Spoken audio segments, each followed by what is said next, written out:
আধিপত্যের দ্বন্দ্বে মঙ্গলবার রাজধানীতে খুন হন শীর্ষ সন্ত্রাসী নাঈম আহমেদ টিটন। চিহ্নিত করা গেছে হত্যাকারীদের, এমন দাবি গোয়েন্দা পুলিশের। নিহতের স্বজনরা জানিয়েছেন, বছিলা পশুর হাটের ইজারা নিয়ে শীর্ষ সন্ত্রাসী পিচ্চি হেলালের সাথে বিবাদ ছিল টিটনের। 2024 সালের 5 আগস্টের পর কারাগার থেকে জামিনে মুক্তি পান শীর্ষ সন্ত্রাসীদের অনেকে। তাদেরই একজন নাঈম আহমেদ টিটন। মঙ্গলবার রাতে রাজধানীর নিউ মার্কেট এলাকায় দুর্বৃত্তের গুলিতে খুন হন টিটন। হত্যাকাণ্ডের পরদিন অজ্ঞাতনামা 8 থেকে 9 জনের বিরুদ্ধে মামলা করেন তার বড় ভাই সাইদ আক্তার রিপন। এজাহারে তিনি জানান, টিটনের সাথে আরেক শীর্ষ সন্ত্রাসী পিচ্চি হেলাল, কিলার বাদর সহ বেশ কয়েকজনের সাথে বছিলা পশুর হাটের ইজারা নিয়ে দ্বন্দ্ব চলছিল।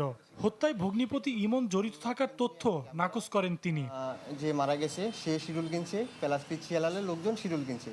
এই শিরুল কেনাকে নিয়ে একটা ঝামেলা হয়েছে। ঝামেলার কারণে ওনার ভাই পরশুদিন ওনাকে জানাইছে যে পিচ্চি হেলালের সাথে একটা ঝামেলা চলতেছে, এখন ওই সমঝোতা আসার জন্য আমাকে এক সমঝোতা করার জন্য ডাকতেছে আমাকে। সামান্য একটু একবার ওই বলেছিল ওই কদিন আগে মারার যাওয়ার আগে, তারপর বললো যে হয়ে যাবে, যে নামগুলো দেওয়া আছে, বলছে যে এদের সাথে একটু ঝামেলা চলতেছে। পরে আবার বলছে না বড় ভাই, এটা ঠিক হয়ে যাবে না, অসুবিধা নাই, দোয়া করেন, ব্যাস।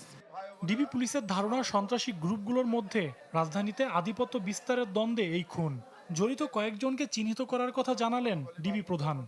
আমরা প্রাথমিকভাবে কয়েকজনকে চিহ্নিত করেছি। আমরা তাদের ব্যাপারে তথ্যপত্র সংগ্রহ করতেছি। এই প্রত্যেকারা এবং এই যেটা আপনি বললেন যে হাট নিয়ে, এটা তো আসলে একটা আধিপত্য নিয়ে, সামনে কোরবানি, আপনি জানেন যে কোরবানির হাট নিয়ে একটা আধিপত্য বিস্তার নিয়ে আমাদের এখানে বিভিন্ন রকম গ্রুপ করে আবির্ভাব হয়। 2001 সালে 23 শীর্ষ সন্ত্রাসীর তালিকা করে তৎকালীন বিএনপি নেতৃত্বাধীন 4 দলীয় জোট সরকার। এর 2 নম্বরে ছিল টিটনের নাম। ব্যবসায়ী বাবর এলাহী খুনের দায়ে তাকে মৃত্যুদণ্ড দেয় বিচারিক আদালত। সজল সাইক, চ্যানেল 24, ঢাকা।